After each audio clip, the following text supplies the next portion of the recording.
মাত্র ৩০ বছর বয়সে চলে গেলেন জনপ্রিয় কন্টেন্ট ক্রিয়েটর ও অভিনেত্রী কারিনা কায়সার। কারণ লিভার ফেলিওর। কিন্তু এই লিভার ফেলিওর আসলে কি? লিভার আমাদের শরীরের সবচেয়ে গুরুত্বপূর্ণ অঙ্গগুলোর একটি। এটি রক্ত পরিশোধন করে, হজমে সাহায্য করে এবং শরীর থেকে বিষাক্ত পদার্থ বের করে দেয়। লিভার ফেলিওর মানে হলো এই অঙ্গটি তার কাজ করার ক্ষমতা হারিয়ে ফেলেছে। কারিনার ক্ষেত্রে এর লক্ষণ শুরু হয় সাধারণ জ্বর থেকে, পরে হ্যাপাটাইটিস এ এবং ই ভাইরাসের সংক্রমণ মারাত্মক আকার ধারণ করে এবং লিভার সম্পূর্ণ বিকল হয়ে পড়ে।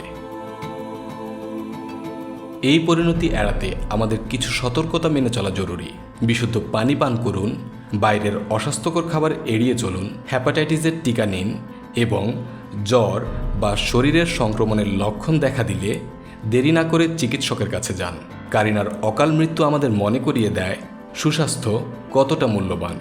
নিজের যত্ন নিন, সময় মতো চিকিৎসা নিন।